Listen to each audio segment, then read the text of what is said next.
Hi everybody, my name is Paula Nicholson and I'm the chair of the Ballarat Arts Foundation. I'd like to welcome you to the 2021 Grants Round presentation ceremony. Welcome to everybody, our patrons, David Hobson and Mayor Daniel Maloney, and all of the BAF family. We hope you enjoy this evening's presentation. What a year it's been overall. We're thrilled at the Ballarat Arts Foundation to have been able to continue our programs, particularly our grants program, through the support of all of you and the wider Ballarat community. Thank you to the Grants and Mentoring Committee, our donors, supporters, our board, our associates, our applicants, their families and support systems, and to all of you, as I said, for your continued interest in the Ballarat Arts Foundation. We think this year has been a year of soldiering on, resilience, adapting, pivoting, all of those words, and not necessarily regardless of COVID, but almost in spite of COVID. And I think tonight's winners will show that the resilience within the arts community is as strong as ever. And what a terrific result for the arts in Ballarat. Tonight you will hear from 9 worthy winners as they outline their current projects, their dreams and plans for the future. You will also hear messages from BAF donors as they explain the passion behind their contributions and pass on their congratulations to the winners. Interestingly, we thought last year might be the one and only online grants presentation, but no, here we are again, but with a new group of alumni, as inspiring as any other year. And it's actually amazing because we get to hear over and over their thoughts and ideas around their projects. And because it's captured on film, thank you very much to Matthew Heenan. Let's begin the ceremony. This year, we have a brand new named award in the Hames Family Foundation Award. BAF is so thankful to have the Hames family involved in this way. The family have donated to the Ballarat Arts Foundation many times in the past, but this year they have decided to get behind a named award with a longer term pledge, for which we are very thankful. Belinda Walton, as a representative for the family, asked me to pass on how delighted they are to be supporting the arts in this way. They're looking forward to following the achievements of the recipient of this inaugural Hames Family Foundation Award. We will now hear from Melissa Wilson, the recipient of this award. I'm incredibly thankful to receive the Hames Family Foundation Award to purchase a brand new camera. During my time at university, I discovered the true importance of having a quality digital camera to help document and capture my art practice. Every artist needs a good camera, and this is just such exciting news that I can finally document my artworks. I can help capture that inspirational imagery, and I can also expand creative fields by exploring soft sculpture in the landscape, which is a goal that I've been wanting to do now for some time as an artist. The past year and a half has been difficult with the COVID-19 affecting the arts industry and myself, but this receiving a grant to purchase a new camera is definitely the highlight of my year, and is definitely going to help inspire some new projects that I've been wanting to work on that will get me through lockdowns, and it will also open up new ways of seeing something visually, and I just cannot wait to take my first photo.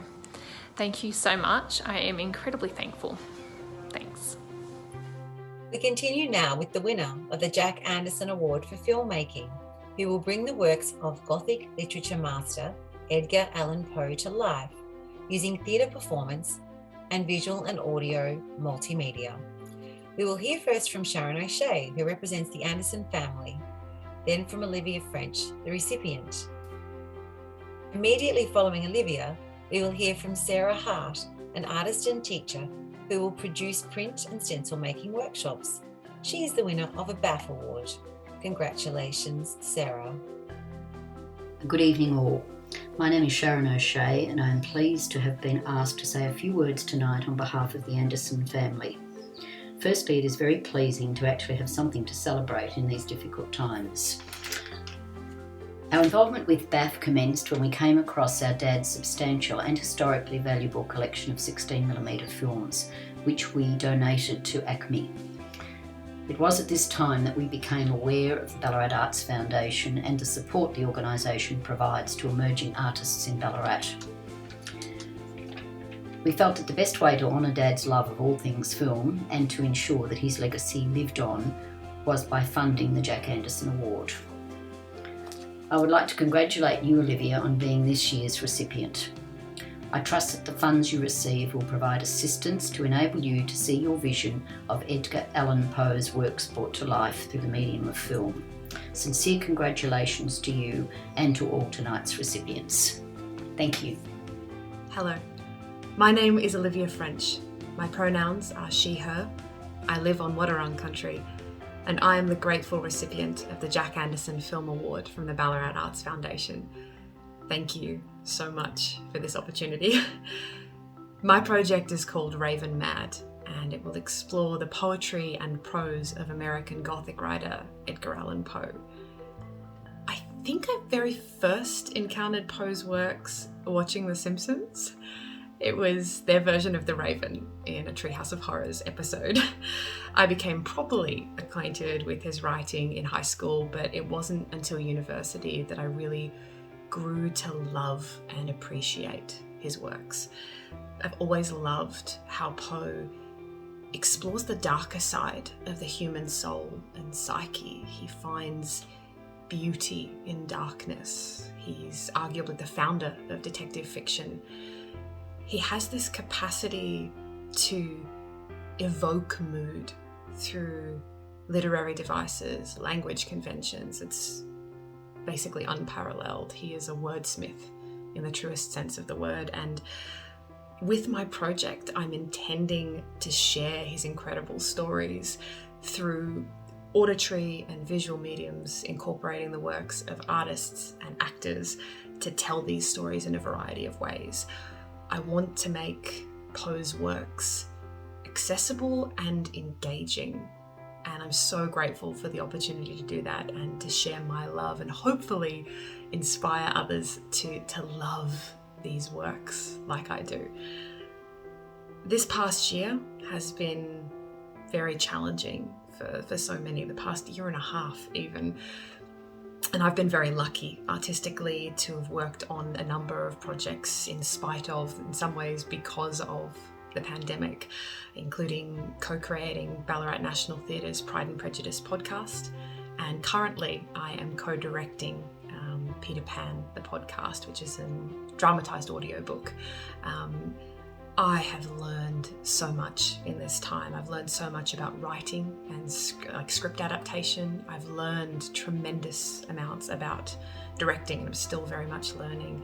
I've learned about marketing, I've learned about sound design, so many other things through these projects. And I've been fortunate to work with and learn from and learn with so many talented people. And I feel like Mad Raven, my project, is a natural next step for me to take to be a creative director and to add that next element of film, that extra layer, having had experience in theatrical productions and audio productions. And I hope and intend that this is not the only project of its kind. I'm intending in the coming years to continue working and creating and telling stories. And I'm very excited for Mad Raven, for this opportunity as a platform to do that. So thank you so much. I'm very grateful. I've always been a mixed media artist, so I've always done sort of stenciling or lino cutting in different ways and different bits and pieces most of my artistic life. I'm self-taught, so I don't really know how to do it properly. I just figure it out, and if I want to get a particular technique or something down, well, I just Google it and look on YouTube, which is, an endless source of inspiration and skill building. The most enjoyable part of the process for me now at this point in my career is knowing that it's likely to turn out how I want it to turn out. if I have an idea in my head and the way I want it to look, then at the end that's kind of how it looks. And it's really an amazing feeling. It takes a while to get there. Well, it took me a while to get there anyway.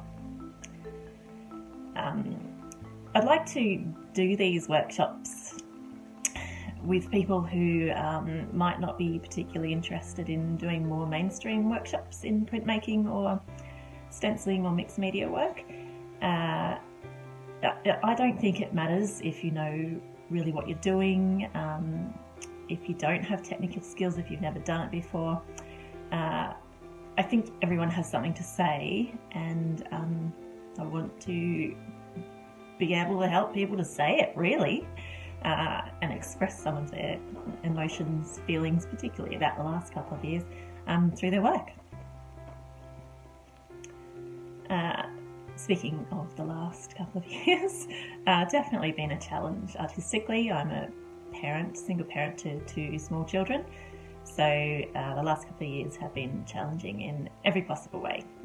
It's been very difficult to get any consistency with my arts practice, and live as well, and homeschool and cope with the constant uncertainty. But I mean, on the other hand, that does it gives you a lot of things to think about, a lot of things to make art about, and maybe we'll look back at this time and laugh one day. Maybe take a while, but you never know. We'll get there. Art will show us the way. This project, doing workshops, sort of a combination of some of my skills. So I teach at university, as well as have an arts practice and work in communications as well. So this is just a range of my interests and passions that will come together, and I love teaching, and I love teaching things that I love doing. So it'll be great, and I think something that will make things a bit more sustainable for me as an artist, rather than just simply relying on sales or commissions. My aspirations for the next 5 years or so are to just keep building on what I'm doing. It's been a bit of a hiatus with COVID, that's for sure, but get back on track and keep really not worrying too much about the establishment, about whether I make it as an artist. I want to do what I enjoy doing, and I think when I do that it shows and my work is good. And hopefully I'd like to encourage other people to sort of think that way as well, and not feel excluded from the art world because they haven't had proper training, or they don't feel like they're the right fit or the right kind of person. Anyone can do art. If I can do it, anyone can do it. We will now hear from the Rotary Club of Ballarat South, the sponsors of the named award for Visual and Performing Arts, as represented by Tamara Boyd. And then the winner of the Rotary Award, Alex Bailey. Hi everyone, I'm delighted to be representing the Rotary Club of Ballarat South this evening. Our club has supported the Ballarat Arts Foundation throughout its 21 years, and we're honoured to continue to support emerging artists through these grants. We'd like to congratulate Alex Bailey on receiving the Rotary Club of Ballarat South Award for Visual and Performing Arts. Alex, we look forward to watching as you further develop your skills and work, creating new approaches to natural dyeing techniques for textile creations. And we look forward to meeting you in person, hopefully at a Rotary meeting someday soon. Congratulations again, Alex, and we're sending our best wishes to the entire Baff family. My mum was a dressmaker, and my nana was one of those people who knitted everyone a jumper every birthday. So I definitely grew up around textiles and learned them at an early age. Ever since then, I've been doing my own textile stuff just as a part of my life. I wouldn't necessarily say as a hobby, sometimes as a hobby, but also just to make things that I need every day. So I've made my own clothes on and off most of my life, and I mend and make things for my home, much as my nana did when I was a kid. The most satisfying part of my textile work, I think for me, I have a designer's mind, so I always love figuring out how to solve a problem with my art, how to make something I pivoted away from my tech career and into art in the middle of 2020 when I realised it was the only thing that was keeping me sane. I decided at first to take a sort of low-key sabbatical and just not take on any new work in my previous job and spend my time doing what helped my mental health, and that turned out to be this kind of art. And then I had the opportunity to take a studio space at the Lost Ones Makers Studio, jumped on that, and it sort of snowballed from there. The art is how I coped with 2020. I've been part of the NICE program, and it's been very hard to launch my business through all the challenges of COVID and other things that came out of that, such as, in my case, housing insecurity. It's been hard to get into the studio during lockdown. It's been hard to do some of the business things I wanted to do, like workshops. But what it has let me do is find the time to particularly work on my dye projects, which I can do from home. And so, especially with lockdowns, I've spent a lot of time at home in the dye studio, which is in my shed, and in the garden and in the parks and laneways around Ballarat where I forage green stuff and plants for my dyes. And it's really given me an opportunity to get out of the house and to be doing something creative in the open air, even if I can't get into the studio. In the next 5 years, where I see myself is living with my art and the rest of my life integrated in a balanced lifestyle. I'll be living on a farm, growing food, growing dye stuffs, growing textile plants, working within the community to make things for ourselves and to build our resilience against everything that's going on in the world, which I think is very important these days. I see my textile work as an opportunity to educate and inform other people, both locally and further afield, about how we can live closer to nature, closer to the things that we need in our lives, our food, our clothing, our shelter, and shorten those supply chains, which have been such an issue through COVID. To know that we can be resilient and that we can create what we need for a fulfilling and enjoyable life, I think is very powerful for anyone living in the uncertainty of these times. I don't think the world's going to get any less uncertain over the next few years, so I think having the groundedness that this work gives me is going to be really beneficial. It's also important to me to be part of a community of artisans who are producing things and exchanging them either outside of or alongside of the mainstream formal economy. So networks of barter, of peer learning, of collaboration, of connectedness, I think are increasingly important, and I want that to be a big part of what I do. My project for this grant, which focuses on the colours of Ballarat, I'm hoping will give me exposure and connections to other people in the Ballarat arts community, and more widely, both to establish myself and my work, and to learn and connect with other artists who are doing related things. Next up, I would like to introduce Lily Goodfellow to tell you all about her work and her project, which will be supported by the Will Coltman Award for Writing. Vicky Coltman will then explain to us what the award means to the Coltman family. At the beginning of the pandemic, I think I might have been in a rehearsal for an upcoming tour for a dance show, and we got news pretty quickly that all tours and shows would be cancelled. So I spent time in that first really long lockdown trying to just diversify my creative practice and experience in dance for different platforms. So the project that I'm working on is a series of 10 movement-based adventures for kids that draw on my experience in dance, choreography, and my work as a yoga teacher. So I chose to make work for children for the first time because, like most people with children, I was at home homeschooling my daughter, who's 6 years old. And I actually started testing and playing with these ideas with her. What's that word again? Streets. Up where they walk, up where they run, up where they stay all day in the sun, wandering free. And then you can even part of the world.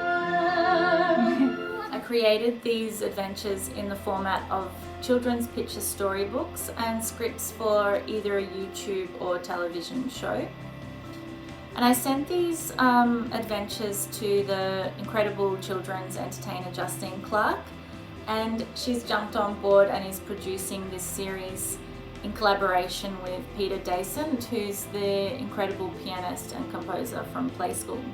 Ballarat Arts Foundation and the Coltman family are supporting this project by helping me to get a new MacBook Pro, which I'm going to be needing for further script development, future stories, and rehearsals with my collaborators in Sydney. I'd like to extend a huge thank you to my generous donors at the Coltman family and to everyone who works at Ballarat Arts Foundation. I really hope that your generosity not only makes me happy but continues to bring joy to other children and families through your support of this project. And I'm a rock. Hi, this is Vicky and Craig, and we're in the northwest corner of the state. And this year we'd like to congratulate Lily on winning the Coltman Writing Award. It's always an honour for Craig and I to sponsor the award and to be involved with BAF, and we really look forward to seeing what Lily has to do with the money and the story she writes in the future. I hope everyone has a good night, and we'll catch up soon. We turn back to visual art now with the winner of the Norman Hofmeyer Award. Norman was a visual art student of Ballarat University, now Federation Uni, and we've been honoured to have received some of his work as donations by his aunt, the very talented and supportive Dr. Di Bresciani. We thank the Hofmeyer family and Dr. Bresciani for the opportunity to fund this award going forward. Di would like us to pass on her congratulations to the winner of this award, Kate Gorman. Here is Kate with a few words. Hi, my name's Kate Gorman, and I'm thrilled to receive the Norman Hofmeyer Award for Contemporary Art. I've been involved in the arts since I was a teenager, but I've only recently had the time and the space in my life to focus on my art practice. Throughout the COVID period, throughout 2020 and 2021, I've used my practice and making as a form of reflection and mindfulness, and it's really helped me focus on my practice and the direction of my practice. This award means that I can continue to pursue a practice and be involved in exhibitions in Ballarat and beyond. I'd like to thank the Ballarat Art Foundation for awarding me this prize, and I'll hopefully meet you all in the future. Thank you. Thank you, Kate. Now I would like to announce James McKinnon, the winner of the Fiona Sweet and Paul Newcomb Award for Photography. He will tell us about his project in the Lal area. Following this, there will be a short message of congratulations from Fiona Sweet. Hi there, my name is James McKinnon, and I've been awarded the Fiona Sweet and Paul Newcomb Award for Photography this year. And I'm coming to you from Wurundjeri Land this evening, and I pay my respects to the elders past, present and emerging. My dad first introduced me to photography at a young age, and since then I've become increasingly interested in telling stories that might otherwise go unseen. I really enjoy telling stories through photography, as you can capture the essence of that moment in a single shot, whilst also leaving so much room for creativity through process and through things like composition. My main goal for this project is to create a kind of visual ethnography of the Lalo area. So I'll do that through a series of photos, accompanied by deep archival and oral research, into the area, including First Nations history and records from early settlers and miners, all the way through to its contemporary history as a wildlife and nature reserve and as a tourist attraction. I'm also hoping to create a short 15 to 30 minute documentary on the area, capturing all those things. I grew up not far from Lalel Falls and the Bunjil Dam area, but it wasn't until last year, with plenty of time and space on my hands, that I was able to spend more time out there walking around and exploring and experiencing the way the seasons changed the landscape. In doing more research on the area and understanding its significance to First Nations people, as well as its complex history with early colonial settlers, it engaged me to know more. Moreover, the bursts of very active wildlife and stunning scenery would truly inspire anybody. The past year and a half has obviously been challenging, but as I said earlier, finding myself stuck in Ballarat for the majority of 2020 allowed me to explore my creativity in new ways. I had to adapt and change much of my work, and I had to use this time to pivot into new skills and into new areas and knowledges as a photographer and as a creative. And I really think this project has come directly out of those experiences and opportunities from last year, and for that I feel lucky. I'm grateful for this project as it gives me the opportunity to invest more time and energy into developing this project and creating what I hope to be a beautiful visual outcome and comprehensive ethnographic research, ultimately allowing me to take these same ideas and applying it to different contexts. I'm hoping to further the methods I develop in researching and creating in other contexts, domestically and abroad, pandemic notwithstanding, to further explore the notions of place and placemaking, and using mindfully decolonial methods of ethnography to tie together images and photos alongside historical narratives and the impact of people on land over time.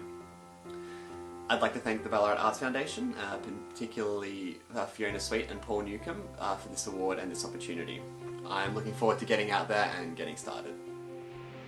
Hi, my name is Fiona Sweet, and on behalf of Paul Newcombe and I, we'd like to congratulate James McKinnon on winning the Ballarat Arts Foundation Prize for Photography. All the very best to you, James. We are able to honour another visual artist now in Georgina Gould Hardwick, who will incidentally grace the cover of our Aspirations magazine this year. Georgina is receiving the Isabella Foundation Award. The folks at the Isabella Foundation just love to support all things Ballarat. We thank them immensely. Here's Georgina to tell us about her project. Thank you. I'm honoured to be a recipient of the Isabella Foundation Award. And thank you to the Ballarat Arts Foundation for your warm welcome into your family. My interest in drawing flora and fauna really developed since I was a child. I grew up in country northeast Victoria and had parents who were really passionate about the environment, but also passionate about exposing us to the art world. But it wasn't until I studied environmental science that I really started to use flora and fauna as a theme within my work. Not only for my own interest, but also I found it was a useful tool to use to communicate themes of ecology with people who don't necessarily have a scientific background. I chose the Woo-Woo-Kurrung Regional Park because I think the city of Ballarat is really lucky to have a patch of bushland this close to the city. And I wanted to bring more awareness to how significant it is to look after it. I chose the Dementia Trail because it's a relatively new area that's recently been built or made by the community, for the community, but more specifically for people with dementia and their families. My work will also be part of the 13 Moons group, which is to be exhibited next year. And that has an underlying theme of honouring a woman, and I am wanting to honour the two women who were the main drive behind the Dementia Trail, Anne Tudor and her late wife Edith Mayhew. And I hope by capturing the beauty of the species that live in the Dementia Trail, and by creating more community awareness of the trail, that I'm honouring their community involvement and work, as well as their intention for the park and trail as well. This past year has been very challenging for everyone, I think. I coped by putting a lot more concentration into my art and myself as an artist, and learnt how to run a small business as an artist as well. So it's been a crazy learning curve, but it's been something really useful to have, something productive to have to put my mind to when things are so uncertain. It's also been really uplifting to connect more with the Ballarat arts community through things like the BAF mentoring program, as well as things like this grant as well. So thank you very much. I also hope that this project advances my skills in communicating themes of nature through my art, and I hope that it also leads to further opportunities such as collaborations and exhibitions in the future. So thank you once again to the Ballarat Arts Foundation for choosing me to be a recipient of the Isabella Foundation Award. Last but not least, I would like to announce the winner of a BAF award in Kelsey White. Kelsey is a watercolourist and graphic artist wishing to expand her skills. We are thrilled to be able to contribute to the purchase of some materials for Kelsey to do just that. Hello everyone, my name's Kelsey. I just wanted to say a huge thank you to the Ballarat Arts Foundation for the Ballarat Arts Foundation Award that I'm a recipient of. I'm so excited. I applied for some funding towards getting some canvases and an easel and materials to go towards learning how to use oil paints. I'm a graphic designer and an illustrator working predominantly with watercolors at the moment, and this will be my first kind of big chance to get into oil painting and really learn how it works in preparation for a group show coming up next year here in Ballarat. I'm so happy and excited, and I can't wait to learn a new skill. It's the most exciting thing in the world, I think, to learn something new and be able to practice and to just not have that huge barrier of money in front of trying something new is just going to make such a huge impact to me and my practice. So thank you so much. Thanks to all our donors and recipients for taking the time to contribute to our program and this presentation tonight. Thank you again to Matthew Heenan for his wonderful assistance in delivering this presentation to you. We're all very aware of the difficulties the pandemic has caused right across our community, especially within the arts. As a foundation, we're so encouraged by the degree of resilience and creativity that still exists within the arts community and the continuing support we receive from the wider community. Congratulations again to all our grant recipients, and a huge thank you again to all our donors, and we look forward to following the progress of our new alumni as they complete their projects, and we look forward to sharing their stories of accomplishment with you, the wider BAF family.